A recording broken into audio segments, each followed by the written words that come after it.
Guilty feelings between the sheets. Why am I caressing my mama's fat knees? 세상을 보는 지역의 눈. 여러분은 지금 황동연의 시선 집중과 함께하고 있습니다. 네, 황동연의 시선 집중 3부 시작합니다. 오늘 오후 우리 지역에서는 전 국민의 공분을 샀던 신안염전 노예 사건을 주제로 인권 문제에 대해 논의하는 토론회 장이 마련되는데요. 이번 토론에 참여하는 분이자 또 긴 시간 동안 염전 노예 사건 피해자들과 함께하면서 무료 변론을 해왔던 변호사를 연결해 보겠습니다. 원곡 법률사무소 최정규 변호사입니다. 안녕하십니까? 네, 안녕하세요. 네, 변호사님. 이 신안염전 노예 사건은 외신에서도 크게 주목을 받았었죠. 어떤 사건이었는지 또 어떤 문제가 드러났는지 한번 정리를 하고 이야기를 시작할까요? 네네.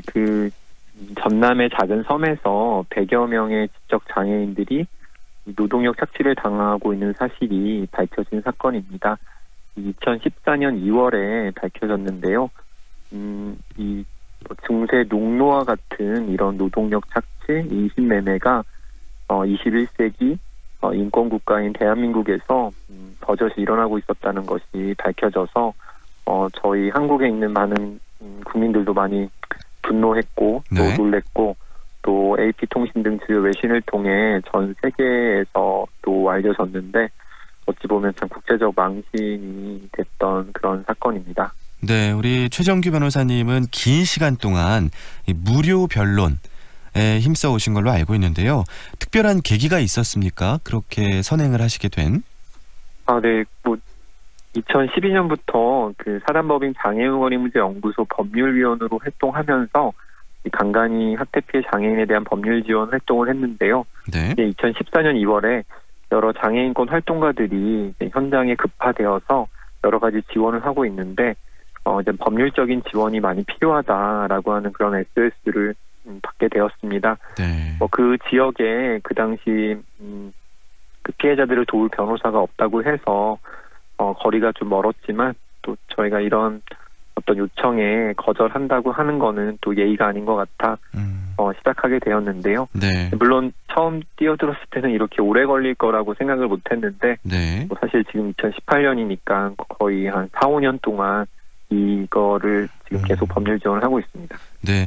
그러면 지금까지 소송 상황은 어떤지, 어떻게 진행이 되어 왔고 판결이 났는지 그 부분도 좀 말씀해 주시죠. 네. 최근 국가배상 소송 항소심 승소 소식을 많이들 접하셨을 텐데요. 사실 저희가 처음부터 국가배상을 하자라고 염두에서 피해자 지원을 한 거는 아니고요.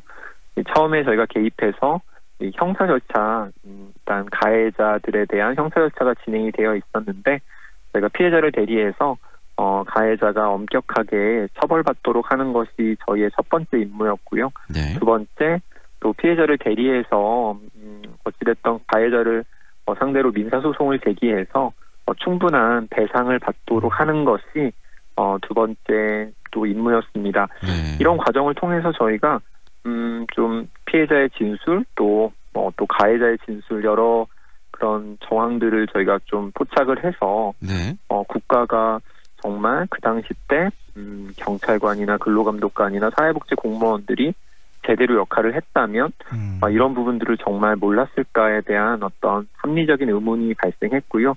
그래서 저희가 2015년 11월에 국가배상 소송을 제기하게 됐습니다.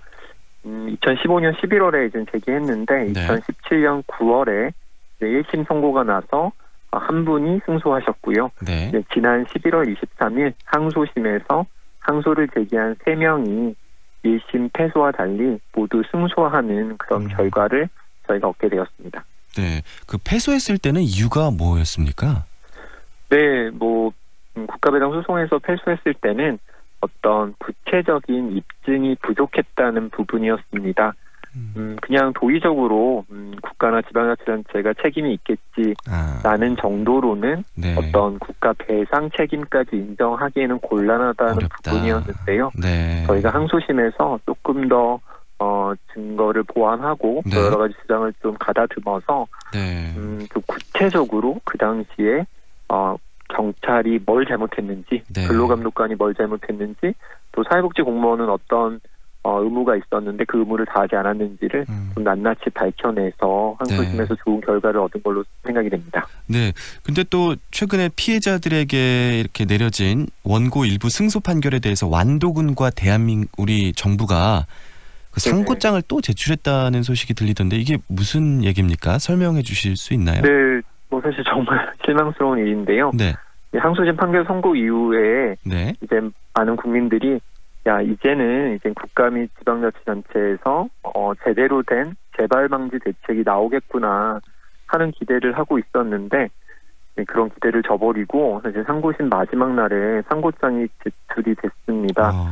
작년 7월에 문재인 대통령은 국가배상 소송에서 국가가 패소할 경우 항소를 자제하라고 지시했고, 그렇죠. 또 이런 말씀을 하셨다는 것도 신문 기사를 통해 확인됐는데요. 사실 국가가 여러 압도적인 정보를 가지고 있지 않겠습니까? 국가배상 소송에서. 그렇죠. 그런 정보를 가지고 있으면서도 패소했다면 수긍해야지 이걸 계속 불복하면 세상이 바뀌겠느냐 이런 좋은 말씀을 하셨는데 이 사건 소송에서는 누가 최종적인 결정을 했는지 모르겠지만 결국 국가와 완도군이 상고를 했고 저희 시민단체에서는 하루빨리 상고를 철회해서 이 항소심 판결대로 빨리 그 피해 장애인들의 피해가 배상 받을 수 있도록 저희가 열심히 주장하고 촉구하고 있습니다. 네, 대통령의 지시가 정책 실무 현장까지 잘 내려오지 않고 있다라는 느낌도 들긴 하는데요. 네네네. 네, 오늘 오후에 또 우리 지역에서 인권정책 라운드 테이블 토론장이 마련되지 않습니까? 이 토론장에 대해서도 좀 소개해 주실까요? 네, 일반 시민 활동가 공무원들이 참여하는 인권정책 라운드 테이블이 2011년부터 광주에서 시작됐다고 합니다. 이번 모임이 65번째 모임이라고 하는데요. 네. 일단 제가 초대를 받아서 지난 4년 동안 진행했던 여러 법률 지원 활동을 소개해드리고요. 그리고 신안군 염전노예 사건 같은 지적 장애인 노동력 착취 사건이 더 이상 대한민국에서 일어나지 않도록 하는 해법을 찾기 위해서 참여하신 분들과 여러 이야기들을 나눌 계획입니다. 네, 오늘 최 변호사님은 이 자리에서 어떤 메시지를 전달하실 계획인가요? 네, 올해 그 중앙장애인 권익기관에서 발표한 자료에 의할 때 2018년 상반기에도 이런 비슷한 노동력 착취 사건이 전국에서 27건이나 발견되었다고 합니다. 사실 이런 사건이 정말 재발되는 것을 방지하는 것은 모든 사람들이 같이 노력을 해야 될 텐데 저희가 국가배상 소송 관련해서 진행한 것들을 알리면서 어떻게 하면 도대체 이런 문제를 지역사회에서 근절할 수 있는가에 대해서 좀 말씀을 많이 나누고 또 여러 대안을 같이 생각해보는 시간을 가졌으면 좋을 것 같습니다. 네, 이 완도군과 정부가 상고장을 제출했다고 했는데 그 판결 결과가 또 나오면 그때 또 다시 한번 연결하도록 하겠습니다. 그때도 말씀 나눠주실 거죠?